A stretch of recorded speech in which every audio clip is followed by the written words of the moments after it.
नमस्कार, मैं शुभम शर्मा और न्यू पॉलिटिको टीम आज जो है प्रिया मिश्रा के घर पर आई हुई है उनके परिजनों से बात करने। आपको पता है बीते दिनों इटावा में एक लड़की के साथ दुष्कर्म करने का प्रयास किया गया और 4 लोगों ने उसके साथ गैंगरेप करने का प्रयास किया और असफल होने पर उसकी निर्ममता से हत्या की, उसके शव पर गाड़ी चढ़ाई और फिर उसको फेंक दिया गया। तो आज हम परिजनों से बात करने उनके घर पर आए हैं। तो यहाँ पर इनकी माता जी हैं, तो इनसे जानने का प्रयास करेंगे। माता जी, आपका नाम क्या है? शोभा मिश्रा। मिश्रा जी, ये बताइए कि वो लड़का पिछले कितने महीनों से आपकी बेटी को परेशान कर रहा था? लगभग 1 डेढ़ साल से। क्या नाम था उसका? महेंद्र बाथम। तो वो क्यों परेशान करता था? बेटी ने बताया बहुत ज़्यादा परेशान कर रहा था क्या? कुछ आपने इसके लिए कुछ गांव में कुछ पंचायत भी हुई, बताया गया मेरे को। जी, वो मेरी बेटी को 1 डेढ़ साल से बहुत परेशान कर रहा था, हद से ज़्यादा परेशान कर रहा था। मैंने उसके परिजनों से भी बोला कि समझा लो अपने बेटे को, उस लड़के को भी हमने समझाया और पंचायत भी हुई, लेकिन वो माना ही नहीं। पंचायत में क्या फैसला? उसने कहा कि पैर छुए, मेरी बेटी के भी छुए, मेरे भी छुए, बोला कि आगे से ऐसी कोई गलती नहीं होगी। छेड़छाड़ क्यों करता था? क्या था वो? मैंने सुना शादीशुदा था, एक बार 6-7 साल बच्चे का पिता भी है वो। उसके बावजूद वो क्या दबाव बनाता था शादी का? क्या क्या उसका उद्देश्य था? वो शादीशुदा था और हम ब्राह्मण समाज से आते हैं। वो ब्राह्मण समाज को नीचा दिखाना चाहता था, इसलिए मेरी बेटी को बराबर बहुत ज़्यादा परेशान करता था। कभी और जाति सूचक शब्दों से गाली भी देता था, हाँ ऐसा हाँ, सब? ब्राह्मणों को बहुत उल्टी सीधी बोलता था, माँ बहन की बोलता था, बहुत बोलता था। समाज में इधर मंदिर अंदिर पे बैठता था तो वहाँ अक्सर कर गाली देता था, पंडित तो साले ऐसे हैं, पंडित वैसे हैं। और नया पैसा था, उसे घमंड तो था ही। ब्राह्मणों को कैसे नीचा दिखाया जाए, इसलिए उसने मेरी बेटी को मुद्दा बनाया। तो उस रात वो अपने 4 दोस्तों के साथ, जैसा बताया गया कि गया था, तो उसमें आप उसके बारे में बताइए कि वो क्या बोल के, क्या झूठ बोल के वो प्रिया को जो है लेके आया, क्या दबाव में लेके आया, कैसे किया उसने? 14 तारीख को सुबह वो सैफई मेडिकल कॉलेज पहुंचा, मेरी बच्ची वहीं पढ़ रही थी। उसने बोला कि तुम्हारे पिताजी की तबीयत ज़्यादा ख़राब है और तुम्हारे पिताजी को वहाँ घर पे परिजनों ने कहा है कि तुम बिटिया को ले आओ, तो वो हम तुमको लेने आए हैं, तुम्हारे पिताजी की तबीयत ज़्यादा ख़राब है। तो मेरी बेटी चल उसके साथ बाहर निकल के आई तो उन लोगों ने उसको गाड़ी में बिठा लिया और उसके साथ 4-5 लड़के और थे। उन्होंने गैंग रेप करने की कोशिश की उसके साथ।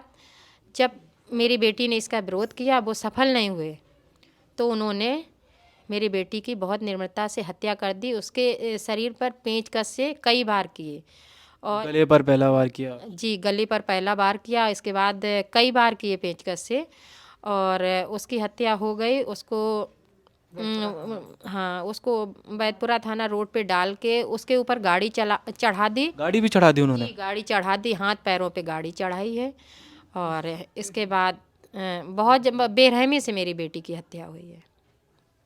अच्छा, तो ये वो व्यक्ति, अब जैसा आप बता रहे हैं कि ब्राह्मण समाज को गाली देता था और उसका उद्देश्य था कि वो शादी करके, हाँ, ब्राह्मणों को नीचा दिखाना और मेरी बेटी पे दबाव बनाता था कि मुझसे शादी कर लो। मतलब वो ब्राह्मणों की लड़की के साथ गलत नियत रखता हाँ था? हाँ, बिल्कुल। ब्राह्मणों को नीचा कैसे दिखाया जाए, तो किसी ब्राह्मण की मेरी बेटी को मुद्दा बनाया और उस पर दबाव आपकी बनाया। बेटी कितने साल की थी? 18 साल की। 18 साल की। सिर्फ 18 साल की? जी जी, अभी 1 जनवरी को 18 की हुई है। तो इतनी छोटी लड़की थी, उस पर ये एक जो 6-7 साल का है उसका बच्चा है आरोपी का, तो इतना बड़ा लड़का दबाव बना रहा था, उसके बावजूद कोई कार्रवाई हुई अभी तक? आप क्या कार्रवाई की मांग करते हैं?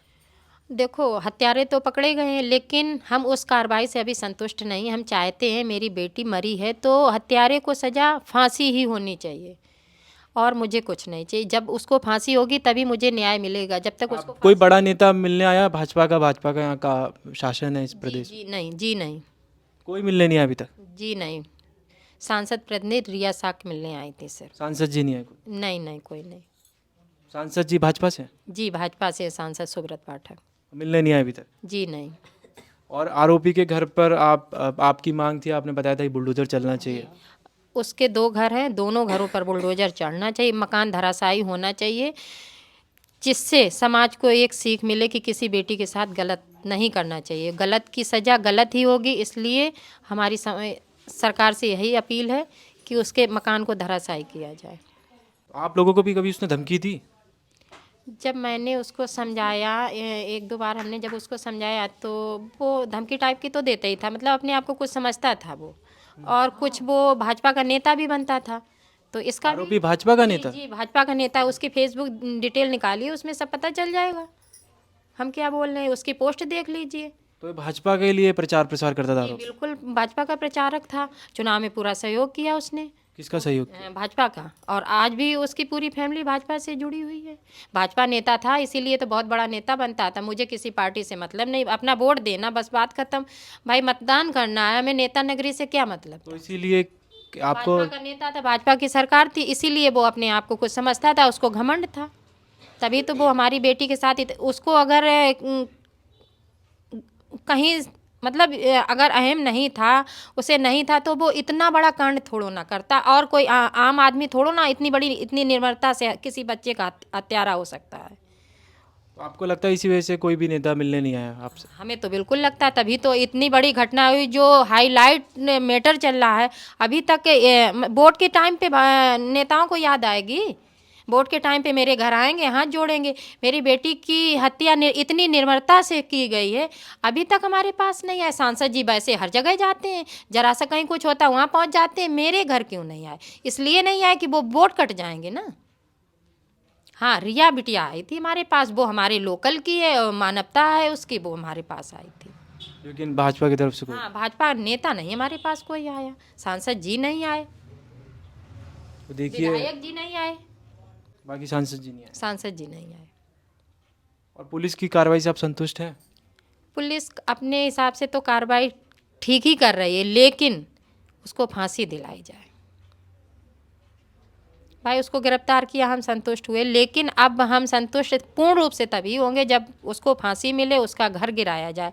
और जिले का कोई भी अधिकारी अभी तक हमसे मिलने नहीं। सरकार की तरफ से कोई आर्थिक सहायता आपको मिली?